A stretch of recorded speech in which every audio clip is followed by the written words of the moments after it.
Hello everyone, welcome back to my channel. Dan selamat datang kembali di episode kelima dari Juring Jumat Berita.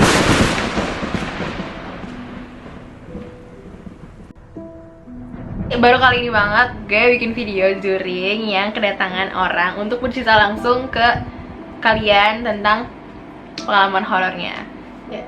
Hai, nama gue Rebecca. Gue mau berbagi cerita horor versi. Oke, nah sebelum ke ceritanya nih, gue pengen nanya, ya kan? Jadi kakak, dia ini saudara gue, kakak Beka. Gue pengen nanya kayak dari kecil tuh emang notabene-nya lo bisa lihat hantu atau enggak? Dulu bisa sih, cuman kayak semakin gede udah enggak deh. Cuman masih kayak ada ngerasain doang gitu sih. Tapi nggak seintens waktu kecil. Ya langsung aja sih, gue bilang kayak cerita menurut kakak paling seru.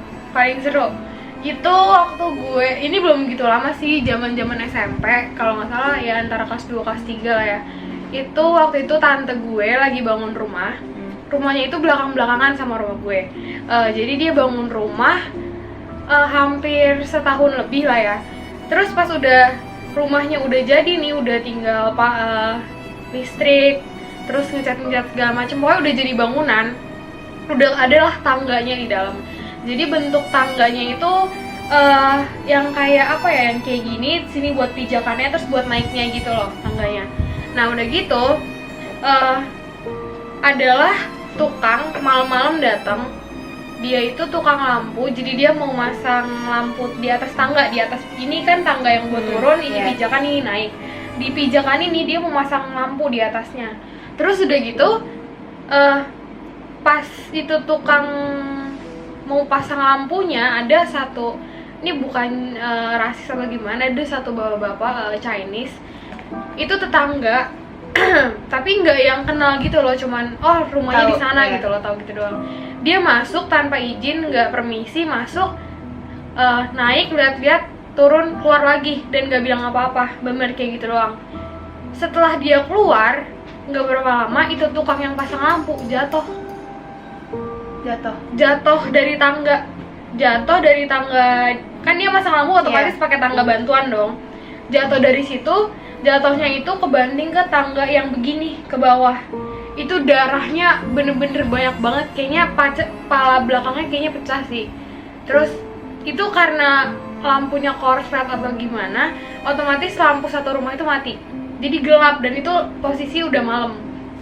Udah gitu itu rumah mungkin panik atau gimana, jadi tukang-tukang yang lain keluar semua. Salah satu om gue udah bingung nih, wah ini orang masih hidup gak nih gitu kan. Jadi dia bingung antara dia mau keluar atau dia ngeliat dulu nih orang masih hidup atau enggak.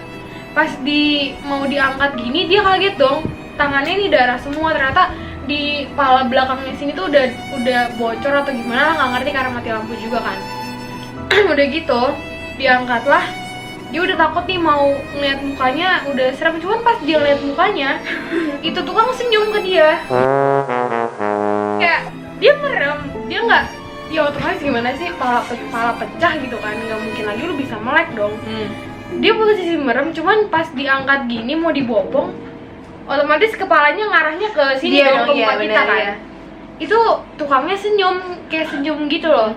Om gue panik dong, ya udah kira ini di rumah kita gitu loh, nggak mau tahu gimana, mumpung masih bisa diselamatin gitu kan. Akhirnya dibawa keluar, terus mungkin ada yang benerin lampu atau gimana, intinya lampunya nyala. Itu di bawah tangga udah darah semua, banyak banget darahnya.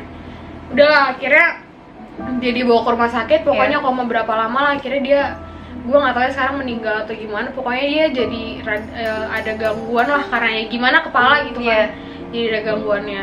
Terus udah gitu, yang lucunya dari cerita ini, gue taunya itu sebelum kejadian itu terjadi gitu loh. Misalkan kejadiannya malam ini nih, gue udah tahu dari sebelumnya. Jadi pas, gue inget banget pas pagi-pagi gue berangkat sekolah, itu nyokap gue cerita, Ca, itu tukangnya mami ada yang jatuh gini. Gue bilang, loh kok diceritain lagi sih, mama kan udah cerita. Nyokap gue bilang, apaan sih, kejadiannya baru semalam, gimana ceritanya gitu kan. udah cerita kemarin, aku udah tahu, gue bilang gitu kan. Terus gue ingat lagi, bener nyokap gue nggak sih yang cerita, tapi gue dapet ceritanya itu kayak gini loh. Ini rumah gue, ini rumah tante gue. Di sinilah jalanan mau ke arah rumah tante gue kan kalau di rumah gue. Di sini gue berdiri sama cewek, gue nggak tahu tuh siapa ceweknya. Jujur, ya. Merinding gitu Gue ya. berdiri di sini, cewek ini depan gue, tapi dia ngebelakangin gue. Posisi kita berdua sama-sama ngarah ngelihat ke rumah tante gue. Ini cewek bilang itu tukangnya, tukangnya. Gue manggil tante gue mami ya. Itu tukangnya mami ada yang jatuh. Oh, udah. Jadi dari situ gue ngiranya itu nyokap gue yang ngasih tahu. Yeah. Sementara pas gue inget-inget lagi, kayaknya bukan nyokap gue deh. Tapi gue nggak tahu tuh siapa gitu loh. Udah. Tapi itu gue nggak ceritain ke mami gue atau ke nyokap gue. Gue nggak cerita ke tante gue atau ke nyokap gue ya. Akhirnya nyokap gue bilang, yang bener siapa yang cerita gitu kan. Ya udah akhirnya gue bilang, iya ada cewek yang ngasih tahu bla bla segala macam. Nyokap gue bilang ke tante gue nih, ke mami gue diomelin. Kalau lain kali ada kejadian kayak gitu lagi, bilang ya, biar bisa dicegah gitu kan. Oke. Setelah itu berapa Tapi sabar, tapi dia nggak ngeliatin mukanya. gue nggak tahu, dia nggak ngeliatin mukanya. Jadi kakak nggak tahu itu siapa? Enggak, dia ngebelakangin.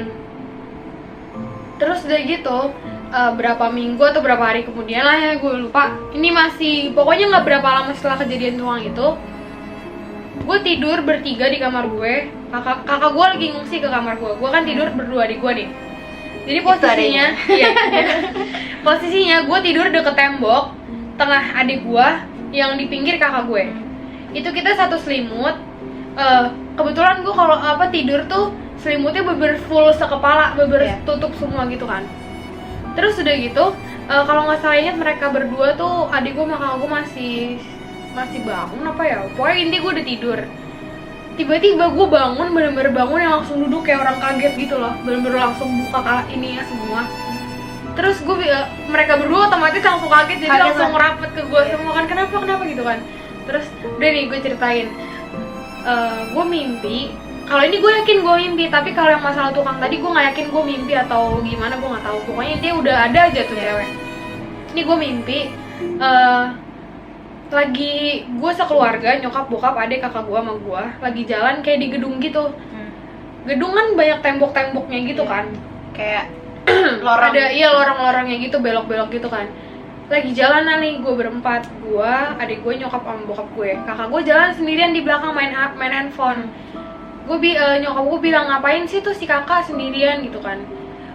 Gue cuma nengok, udah gue nggak gubris. Pas kita mau dibelokan gini, gue ngeliat cewek ada cewek duduk nunduk begini. Terus gue kayak pernah ngeliat dia gitu loh. Tapi nggak gue, berarti itu yang sama. Iya, nggak gue hirauin lagi tuh cewek. Gue cuman jadi dari jalan lurus gini mau belok, gue berempat nih kan yang belokan, nyokap, bokap, adik sama adik gue sama gue. Udah jalan rada jauh, kok kakak gue nggak nyampe nih, ketinggalan. Gue nengok ke belakang, kakak gue nggak ada. Gue nengok ke depan, itu cewek udah jalan di depan kita. Logikanya ya, itu cewek tadi duduk pas kita mau belok. Sekarang pas kita udah nyampe belok, udah jalan rada lurus, tuh cewek udah lewat depan kita. Setelah tuh cewek lewat, nih kakak gue nggak datang gitu. Gara-gara itu gue langsung bangun, makanya langsung duduk. Setelah mimpi itu 2 hari kemudian kakak gue sakit, dirawat di rumah sakit. Iya, tipes.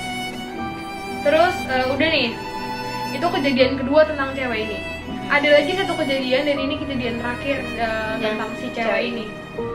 Sama ini gue mimpi. Ini kakak alamin kelas berapa? SMP. Pokoknya ya barengan sama itu tuh. Beruntut. Iya. Paling jedanya berapa hari atau seminggu atau 2 minggu gitu doang. Tiga kejadian ini. Kenapa tuh? Berhubungan sama cewek itu. Kejadian yang ketiga, gue tidur sama mimpi juga. Nih cewek bilang, pokoknya kalau sama nih cewek ya pasti tuh suasananya kayak lagi subuh gitu loh. Kayak lagi subuh, adem, bersih gitu loh. Jadi nggak gelap, nggak terang? Nggak. Kayak gimana sih subuh jam 5 kayak mendung gitu ya? 6. Iya. Kayak gitu lah. Nih cewek bilang kayak gitu, ada yang mau datang ke rumah opung lu, ke rumah opung gue gitu kan. Ke rumah nenek gue. Dia mau marah-marah. Dia gitu. Terus gue kayak itu gue nggak langsung kebangun karena kayak udah nggak kaget lagi nih cewek udah 2 kali datang gitu loh, jadi udah biasa aja. Siapa ya ini ibu-ibu mau datang nih, beneran gak nih yang kali ini nih gitu kan. Tapi di saat sampai 3 kejadian ini gue belum ngeh kalau ini cewek tuh ngasih tau ke gue bakal ada apa-apa gitu loh. Bahkan sampai kakak gue dirawat di rumah sakit gue belum ngeh kalau ini cewek tuh mau ngasih tahu bakal ada apa-apa sama kakak gue gitu kan. Akhirnya setelah itu mimpi bener lah, sorenya bener-bener langsung sorenya ada ibu-ibu datang ke rumah nenek gue marah-marah. Nggak tahu, marah-marah. Stranger. Iya kayaknya deh. Pokoknya marah-marah yang gimana gue nggak tahu. Jadi dia marah-marah. Terus setelah itu gue mikir-mikir gitu kan. Terus tante gue emang kebetulan dia bisa ngeliat, bisa ngerasain bener-bener dari dulu sampai sekarang gitu loh. Yang punya rumah ini. kan? Iya, yang rumahnya tukangnya jatuh itu. Dia bilang, Ca kamu bener gini. Ditanya tuh dari yang masalah tukang. Terus gue udah, karena dia bilang kalau ngalamin kejadian kayak gitu lagi langsung cerita, jadi gue langsung ceritain tuh yang gue dapet mimpi tentang kakak gue langsung ceritain. Terus dari gitu gue ceritain lagi yang masalah ada yang mau ibu-ibu datang ke rumah nenek gue marah-marah, tuh gue langsung gue ceritain lagi. Terus tante gue bilang, kamu kalau kayak gini langsung kasih tahu ya ke mami gitu kan, ke tante gue. Supaya kita bisa cegahnya supaya nggak sampai kejadian kayak yang tukang kemarin kayak gitu. Terus setelah 3 kejadian itu gue nggak pernah sama sekali lagi didatengin cewek itu. Jadi gue sampai sekarang gue nggak pernah ngeliat muka tuh cewek tuh kayak gimana. Dan tuh nggak cewek tahu tuh siapa siapa. gue nggak tahu. Lanjut ke next story. Next story itu ini lebih lama lagi, tuh zaman gue SD kelas 4 atau 6, gue lupa, pokoknya sekitaran segitu. Gue sama adik sepupu gue, di situ posisinya gue yang paling besar. Pergi ke puncak sama tante sama om gue, sama mami papi gue, sama om gue 1 orang. Kita pergi, waktu itu cuman mau nemenin mami papi gue main ngobrol-ngobrol sama temen-temennya. Itu di villa, kalau nggak salah nama villanya boleh disebut sih. Villa Inisial. Villanya itu inisialnya P sama Angka ada gitu. angkanya 2 digit. Yoi, mantap. Ada di puncak. Itu villa memang ya terbilang cukup tua sih kalau dari segi bangunannya ya. Dan pas masuk ke villanya itu cuman ada 1 rumah. Rumahnya kayak di atas bukit gitu loh. Terus udah gitu itu lapangannya rumput-rumputnya gitu, pokoknya luas deh, intinya halamannya luas. Jadi ini rumahnya, di sini lapangan halamannya luas. Terus di sininya jurang gitu loh, karena dia di atas bukit gitu. Terus jadi posisinya villanya tuh villa-villa yang kayak emang alam gitu ya, banyak pohon-pohon. iya bener, banyak pohon-pohon. Tapi yang lucunya itu rumahnya di sini. Depan rumahnya itu kan ada teras dong. Ada teras, di teras itu ada satu meja sama kursi panjang gitu 2 buat duduk-duduk. Setelah teras itu halaman nih luas, plong gitu loh, nggak ada apa-apa, nggak ada mainan, nggak ada apa. Baru di ujung sana di seberangnya barulah pohon-pohon banyak. Tapi di area kosong ini ada 1 pohon kecil, pohonnya nggak gede, pohonnya huruf Y gitu loh, tau gak sih yang kayak gini gitu pohonnya, huruf Y gitu pohonnya. Di sebelah itulah baru ada mainan kayak cuman ayunan perosotan kayak dikit doang gitu loh, jadi nggak gitu ramai, jadi berhalamannya itu kosong. Terus itu kita cuman kayak 2 hari 1 malam, bener-bener kayak cuman buat ngobrol-ngobrol doang gitu. Ya. Terus udah gitu malam-malam, dulu gue inget banget waktu itu masih zamannya kartu-kartu Love and Berry gitu loh. Aku juga pernah punya. Ya. Itu gue jadi kesana bawa gituan kan. Kita main-main lah itu kartu sampai malam, sampai. Kayak itu nggak bisa dimainin kalau nggak ada mesinnya. Iya, main anak kecil gimana sih, kayak iya. ada bajunya, di celananya, dicocok-cocokin gitu doang mainnya. Terus kayak ini villa memang nggak bagus gitu loh. Masuk kamar, cuman kasur, dempet, sama cuman buat naro koper doang, nggak ada meja, nggak ada apa gitu kan. Dan itu gue pas mau tidur, itu kasur gatel banget. Padahal itu spray baru diganti pas kita datang gitu loh. Terus kayak gue sama adek gue tuh bilang kayak gila nih nggak bisa tidur nih Mi gitu kan. Anak kecil gimana sih, gatel, nggak enak banget kan.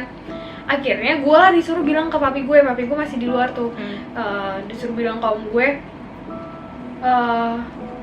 gatel nggak bisa tidur, pokoknya dia mau pindah ke mobil ya, tidur di mobil aja gitu kan.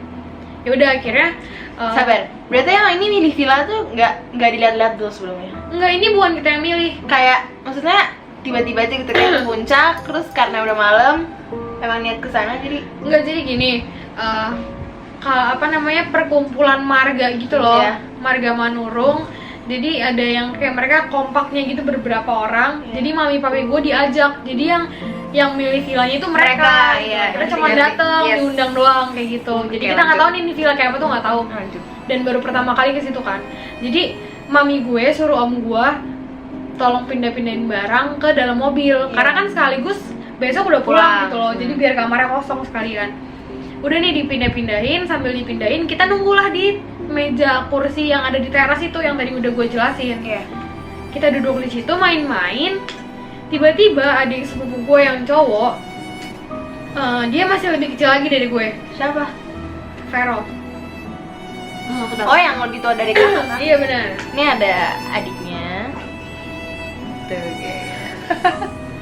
Dia lebih kecil dari gue. Kan dia cowok sendiri nih. Pokoknya gue bertiga cewek, satu cowok. Jadi dia ya nggak nyambung sendiri mainannya sama kita gitu loh. Dia berdiri, terus dia ngeliat lah ke arah pohon kecil yang huruf Y yang tadi gue jelasin. Dia nyeletuk ngomong, ih Mi, itu tante ngapain di situ? Tante? Iya, dia bilang gitu, ini tuh tante ngapain di situ? Mami gue cuma diem doang, enggak ada gitu kan. Mami gue akhirnya karena dia kan mami gue bisa ngelihat ya, jadi dia tuh tipikal yang kalau dia udah lihat, ya udah diem, jangan ada yang ngebahas gitu loh. Jadi mami gue langsung spontan bilang, ayo om cepetan om, nih adik-adiknya udah pada ngantuk gitu. Maksudnya biar cepet lah gitu loh. Karena kok nih anak lihat gitu loh. Akhirnya gue yang bertiga cewek ini ke distract dong sama omongan dia. Tante di mana gitu kan. Kita bangun bertiga jadi deretan nih berempat ngelihat ke arah pohon yang sama. Itu bener-bener gue ngeliat di pohonnya kayak gini dan itu ada kepala begini. Itu mukanya rada hancur, kayak merah-merah, kayak mungkin darah atau gimana gue nggak tahu ya. Tapi kalau kita ngeliat mau kayak ngefokusin ke dia, itu nggak ada, kayak ya udah pohon aja. Kayak pohon ada sesuatu di tengah, tapi bukan muka. Tapi kalau lu lihat itu muka cewek, makanya adik gue bilang tante. Dan setelah itu, tapi itu cuma pure kepala. Iya, kepala doang. Kayak gimana sih, rambutnya nutup dikit gitu loh, jadi kelihatan muka, kelihatan ada darah-darahnya gitu, mukanya kayak hancur gitu lah.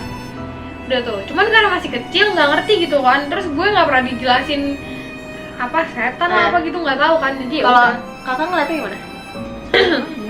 Tuh gue berempat lihat sama, yang dilihat tuh sama. Terus itu kan nggak langsung dibahas di situ kan sama mami gue. Akhirnya kita masuk ke mobil tidur. Di mobil paling cuman kayak ada gue tidur di belakang tuh sendiri kan. Berdua sama adik sepupu yang di bawah gue. Kayak kita ngeliat cuma ada yang putih lewat sebelah kaca. Cuman udah maksudnya udah ngantuk, udah masa bodoh gitu kan. Terus besoknya kan pulang nih. Pulang dari tuh villa. Pas udah mau arah mau masuk tol Jakarta, mami gue ngebahas, kalian semalam ngeliat apa gitu kan. Iya Mi, ngeliat ada kayak tante-tante mukanya merah-merah kayak darah gitu kan. Kok kalian bisa ngeliat gitu kan, beneran ngeliat nggak gitu kan. Mami gue masih nggak yakin kok nih anak-anak pada bisa ngeliat gitu loh. Kayak ngeliat banyak gitu. Iya beneran, gini-gini, gimana sih anak kecil berempat berisik gitu kan. Udah nih, mami gue bilang iya sebenarnya mami udah lihat, cuman mami nggak mau bahas karena ya takutnya dia ngeganggu atau gimana, apalagi kalian anak kecil gitu kan, takutnya ada yang diganggu atau gimana gitu kan. Terus ya udah, kira dari situ gue baru kok bisa gitu loh, gue ngelihat rame-rame terus kok gue bisa ngelihat dia gitu loh. Akhirnya setelah kejadian itu gue mulai ada kejadian sampai yang ngarah ke Tupang itu sih. Ini kita akan cerita, jadi nanti yang pertama bakal diceritain sama Kak Aisyah dulu, nanti bakal dilanjut sama Kak Uteh.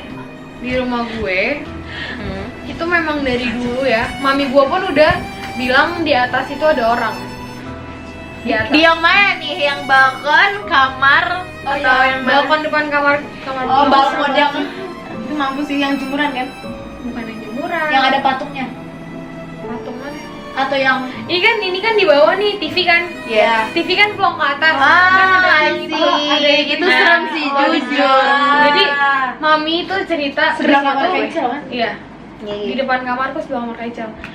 Mami itu cerita di situ ada cowok tinggi gede hitam. Pertamanya gue di rumah ngira itu kakek Opung Doli. Oh iya, jadi opung. Karena kan tinggi gitu kan. Kakek kita itu udah Iya, meninggal iya, dari yang bener. kalau aku dari mama, kakek mama tuh udah meninggal, ayah mama tuh udah meninggal dan perawakannya itu tinggi, besar. gitu loh. Tuh. Jadi gue di rumah sekeluarga ngiranya ya itu kakek gue, jadi Iya. ya udah gitu loh. Cuman mami gue bilang yakinin bukan. Karena ya, mami gue, tante gue tahu nih kenal. apa kakek dari bokap tuh kayak Iya. gimana orangnya gitu kan, tau lah. Terus jadi bukan kakek gue gitu loh. Iya. Cuman ya nggak apa-apa kalau dia nggak ganggu gitu loh. Tapi nggak berapa lama, zaman gue SMA itu inget banget.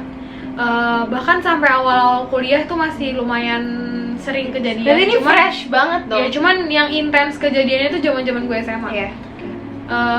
Kalau pintu kamar gue kebuka sedikit gitu, kayak gimana sih, pintu nggak ketutup rapat kan, ada Iya. celah sedikit lah. Itu pasti ada bayangan hitam lewat-lewat. Itu pasti. Merinding banget. Jadi bahkan gue dulu terus udah gitu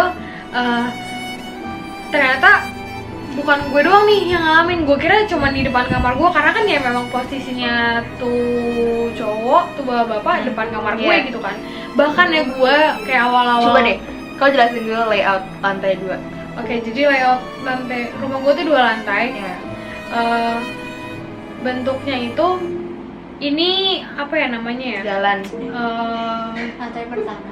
Lantai pertama itu plong ke atas, jadi kayak Kosong. Iya, Ada kosong, kosong. kayak apa ya namanya? Apa sih namanya lookout gitu ya? Iya. Kalau kayak kalau di sekolah gitu kan ke lapangan dari atas Iya, kelihatan. apa kosong, namanya? gitu. Kayak ada tralis Iya, doang iya, gitu iya, loh iya. buat lihat ke bawah. Iya, foyer. Void, namanya kayak gitu loh, dia buat lihat ke bawah, dapat lah ya.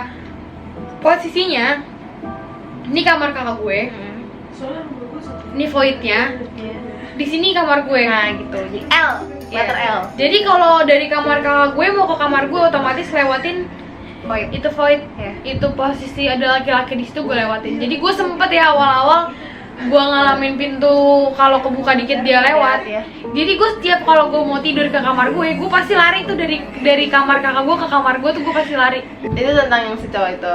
Iya, terus udah gitu ternyata dia nggak cuman lewat, dia nggak cuma lewat depan kamar gue doang, dia ngeganggu juga di kamar kakak gue. Jadi pintu kamar kakak gue itu udah lost gitu loh, udah nggak bisa dijegrek gitu loh. Dol. Ya udah dol lah intinya. Lost the. Iya. Jadi pintunya itu harus kalau mau ditutup harus dikunci. Iya. Jadi dia ketutup, kalau nggak dikunci Oh ya iya, aku buka sering dong. kan aku juga kalau ke rumahku Nah, iya juga kan. ya. Terus udah gitu kita kalau malam gitu kayak gue sering kan main ke kamar kakak Iya. gue sebelum tidur gitu lah. Pernah sekali gue bertiga dalam kamar kakak gue ya, gue bertiga nih adik kakak, itu denger pintu, ini gagang pintu nih, gagang pintu di Cekek-cekek gitu ya? enggak Oh, sih, enggak, enggak kaget horor. sih gue. Apa tapi ini antara horor atau anarkis gue nggak tahu ya setannya.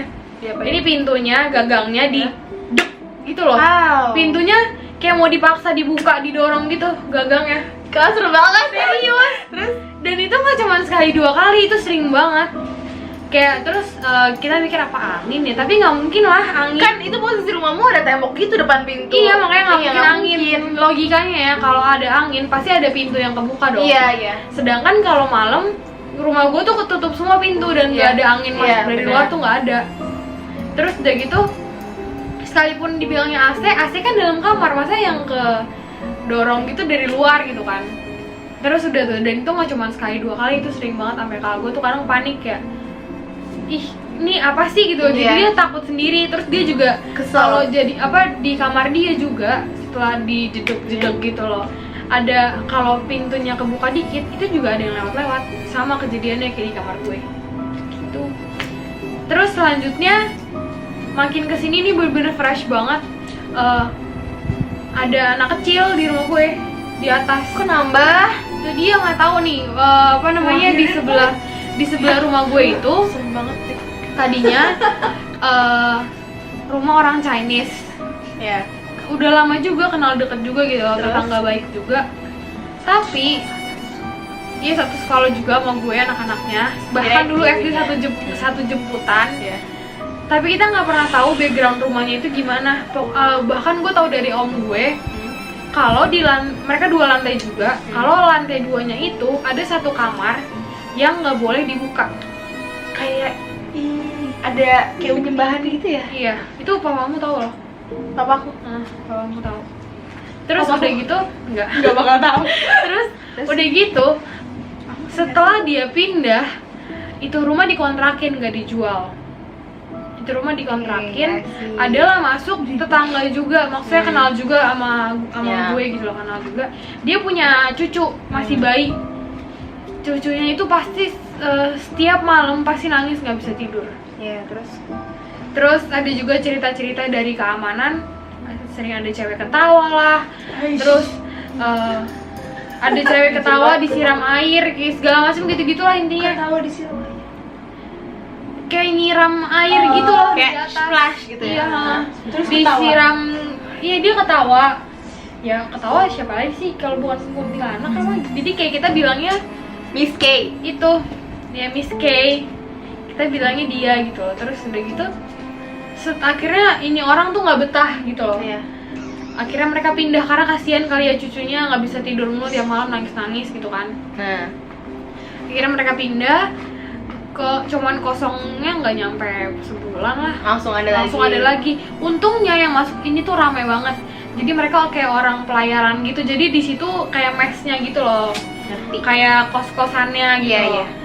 Cuman memang sampai sekarang pun itu kamar nggak dibuka, nggak boleh dibuka. Iya. Kayak gitu. Terus Terus nih sih isinya apa? nggak ada yang berani buka sih kayaknya. Nggak ada yang berani buka juga. Terus gue Mayat. di lantai bawah ya. Bahkan ini nyokap gue juga ngalamin. Nyokap gue kamarnya di bawah. Jadi ini kamar, depan kamar tuh meja makan. Iya. Ini tembok meja makan tuh tinggi, plong Iya. temboknya. Iya. Di tembok itu sering banget kayak orang nukang. Kayak digedor-gedor, geser apa segala macem. Iya. Cuman nyokap gue selalu positive thinking kayak iya orang sebelah lagi nukang. Sementara kok gue nggak pernah ngeliat ada tukang di rumah Iya. sebelah gitu loh. Terus nggak ada yang dibenerin, nggak ada yang apa datang orang apa Mobil bahan bangunan pickup atau apa gitu gitu ya. tuh nggak pernah ada gitu loh. Jadi kita bingung. Terus kalau geser-geser kursi apa mungkin oke lah ya, mungkin Iya. mereka bebenah. Cuman masa tiap hari lo ganti posisi bentuk rumah sih kan aneh gitu loh kan. Terus di kamar nyokap gue pun tuh kedengeran orang kayak beberes dan itu nggak logis banget, beberes tengah malam. Itu nggak masuk logika banget. Emang nggak masuk akal. Kayak gitu. Tapi untungnya rumah itu tuh rame, jadi udah nggak terlalu sering gitu loh. Tapi ke rumah gue nggak sering, tapi lumayan sering ke rumah tante gue yang ada tukangnya, Iya. yang kejadian Iya. tukang itu. Jadi bener-bener rumah kita itu, ini rumah gue, ini rumah yang hook itu yang rumah ada satu kamar nggak boleh dibuka. Iya. Ini rumah tante gue, jadi temboknya nempel. Tiga. Iya, nempel. Temboknya nempel. Jadi di rumah tante gue itu sama bentuknya meja makan terus tembok tinggi. Itu temboknya sering ada digaruk gitu loh. Itu garuk gitu. Itu pernah tante gue ngedenger itu jam 10-an kalau nggak salah deh. Itu temboknya digaruk. Kayak pakai kuku. Iya kena. Oke, jadi sekarang kita udah bersama adiknya. Ya, kenalin dulu dong. Hai, nama gue Raksel. Ya, dia adanya KBK. Jadi dia akan cerita dari point of view-nya dia selama di rumah. Bukan Dan- point of view loh, orang cerita gue. Iya, maksudnya cerita dia. Cerita. Jadi ceritanya waktu itu gue di rumah sendiri. Soalnya kakak gue dua-duanya, kakak yang ini satu, mama gue sama kakak gue satu lagi itu lagi ke supermarket belanja bulanan gitu karena kan kayak lagi covid juga kan. Jadi kayak Jadi ini baru. 2 bulan lalu ya, 2 bulanan. Iya. Selama masa pandemi kan berarti? Iya, Iya, betul. Nah, terus bokap gue juga kerja ya kan.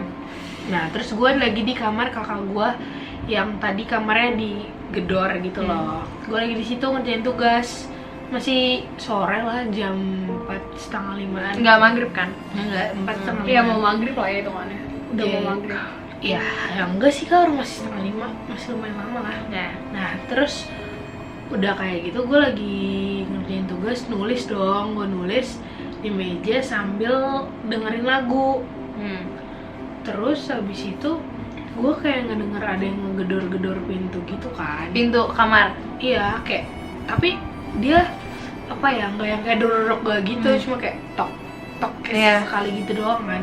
Nah terus gue kayak mikir lagu kali atau apa. Pertama-tama tuh gue mikir Kau denger pakai earphone atau speaker? enggak speaker. Hmm. Nah terus udah kayak gitu, udah denger lagu, tiba-tiba gue matiin nih. Gue penasaran juga, ada beneran 2-3 menit gue matiin lagu, gue nulis, terus beneran tok-tok keluar gitu. Terus gue keluar, Ya. gue liat ke arah kanan gitu kan, ke arah kanan. Ke arah kanan berarti ke arah void kan? Iya, Iya, ke arah benar. void, benar. Aduh. Terus gue liat ke arah kanan, terus gue liat, ih ada anak kecil. Kamu ngeliat bentuk? Iya bener-bener, tapi gue liatnya dia nggak Belakang. mukanya ya, palanya doang botak, terus megang bola gitu loh. Terus Berarti dia itu kayak digini-giniin gitu ya? nggak, masih dipegang. Oke. Terus dia kayak ngajak, kayak ini bolanya dipegang nih, gue ngebelakangin apa sih, terus kayak diginiin gitu loh, kayak ngajak gue main. Terus gue pertama ya agak kayak, itu beneran gak sih? Gue Iya. deketin tuh awalnya, gue deketin. Terus habis itu Kok deketin sih itu bodoh banget sumpah. di film gue mikirnya karena gue mikirnya kayak gue kan di rumah sendiri, kalau misalkan dia Intruders gitu ya, Takutnya intruders. orang lain gitu. Iya, iya, orang- jadi gue iya. langsung ngedeketin gitu kan. Terus dia tuh ke arah balkon sana gitu, Iya, balkon lihat. keluar sana. Ya, tahu. Nah pas udah ngedeket ke balkon, gue kayak langsung refleks mau ngambil HP ke dalam gitu. Terus pas gue balik lagi, sebenarnya pas gue setengah keluar kepala gue gitu dari pintu kamar, gue masih ngeliat dia masih. Tapi pas gue makin ngedeket, Hilang. sebelum dia hilang dia ngelemparin bolanya kenceng banget. Ke kamu? Enggak, kayak orang Dilempar ke bawah gitu. dribble gitu Iya. loh. Terus dilempar kenceng banget, terus dia hilang. Hilangnya bener-bener hilang atau Bentar bisa itu hilang? Iya. dia tuh mau difoto, mau sempet difoto sama Iya. dia. Maksud Dia gue mau kayak nunjukin ke kita ini gitu. loh, karena Iya, itu iya. bukan Bukan yang pertama kali. itu loh isengnya. Yang sebelumnya apa? Isengnya pintu juga. Enggak, sama ngajak apa, pokoknya ini digangguin dia main bola. Dan yang ngalamin kejadian anak kecil tuh cuma dia doang. Kita nggak ada yang ngalamin. Terus kayak ya udah gue abis itu langsung cabut ke dalam. Terus gue langsung kan ada grup WhatsApp gitu Iya. kan berlima. Nah terus gue langsung cerita gitu, terus langsung ditelepon. Terus malam Itu kau posisi sendiri di rumah? iya bener-bener sendiri. Gue sih mati sih langsung, sumpah. Dia juga langsung disuruh ya udah ke rumah mami aja Iya. gitu loh. Tapi gue Keluar nggak keluar. mau. Kemarin aja. mampus nggak sih? Terus gue kayak ya udah biasa aja lah, maksudnya kayak dia juga udah hilang gitu Iya, loh, iya, ngerti gak sih? iya. Terus udah gue lanjut tugas, tapi gue sambil apa nge-WhatsApp gitu. Terus tiba-tiba nyokap nelfon nanya gimana ceritanya. Gue ceritain, terus kakak gue yang pertama heboh gitu loh, kayak ih kenapa nggak ke rumah mami aja, gue sih jadi lu ke rumah mami bla gitu kan. Terus gue kayak ya udahlah, orang ini rumah gue juga gitu loh. Terus habis itu kalau nggak salah, gue lupa sih antara gue duluan yang ngalamin atau bokap gue yang mimpi. Siapa Iya. yang duluan mimpi kak? Bapak bokap kita. Jadi ternyata 2 hari sebelumnya bokap tuh katanya ya, dia tuh kayak lagi mimpi. Jadi dia lagi di meja makan ya kak. Di meja Enggak, makan. mimpinya gini. Dia sama bokap gue sama nyokap gue lagi nonton. Jadi ini ada kursi, di sinilah tangga buat naik ke atas. Yes, inget. Dia lagi nonton, tiba-tiba dia dengar ada 2 orang turun tangga rada lari, kayak mau kabur keluar rumah gitu loh, intinya kayak gitu. Serem banget. Jadi pokoknya pas kejadian itu tuh langsung kita berdoa naruh Alkitab gitu loh di tempat yang anak kecil main bola itu. Tabur garam. Kan katanya tabur Iya. garam kasar ya. Yes. Pokoknya intinya itulah. Aku Akhirnya juga kita pernah doa tuh. terus naruh Alkitab di situ. Yang buat ngusir ular kan? Iya, garam Iya, kasar, cuman nggak tahu lah. Iya, iya. Naruh Alkitab. Setelah berdoa itu, malam itu juga bokap gue mimpi dia lagi nonton. Tiba-tiba ada 2 orang lari turun tangga. Di tangga terakhir, anak kecil ini jatuh. Ya Allah, gue merinding. Anak kecil jatuh, gue merinding. Astaga. Jatuh. Jadi anak kecil ini digandeng, bener-bener digandeng. Jadi ada yang sama ngegandeng. bapak-bapak tinggi gede hitam. Oh, yang itu yang sering lewat depan kamar. Kalau Astagfirullahaladzim. Mereka grup. tapi gue bingungnya, ini anak kecil kenapa baru muncul setelah sekian lama? Kalau bapak-bapak itu kan laki-laki itu kan udah lama gitu kan. Tapi sabar, ini tuh setelah dia Sebelum Bapak-bapak dulu baru. enggak, maksudnya setelah dia ngalamin kejadian itu. Baru anaknya. Oke. Pokoknya setelah yang dia sendirian, malamnya kita langsung pas udah nyampe semua di rumah Ya, kita langsung, langsung doa. oke. Terus udah gitu malam itu juga tengah malamnya Itu, bokap mimpi. gua mimpi. Oke. Terus udah gitu bokap gue bahkan sampai ini loh, dia sempat ngangkat muka anaknya gitu loh. Karena kan anak kecil jatuh. Jadi gini Iya, lah ya kan. itu ngegandeng anak kecil ini, jadi mereka turunnya kayak buru-buru gitu Iya. loh. Sampai nih anak jatuh Kepleset di gitu. lantai terakhir, di tangga terakhir anaknya jatuh. Bokap gue tuh giniin mukanya gitu Iya. loh. Iya. Jadi Ditonggak bangkit gitu ya? Dari abis Iya, lari dia dikubur. berdiri gitu, jalan. Karena ya denger ini siapa sih lari-lari gitu loh. Jadi dia langsung mungkin refleks berdiri, pas nyampe tuh anak kecil di tangga terakhir, dia jatuh, diangkat gini mukanya. Iya. Terus udah sampai situ doang. Gua nggak Kenalin tahu nggak mukanya? mukanya siapa, gue nggak tanya. Kenalin juga ya enggak deh. Gitu. Kau? Terus udah nggak pernah lagi kayaknya. Tapi kayak berhubungan gak sih sama kayak Dut? Oh,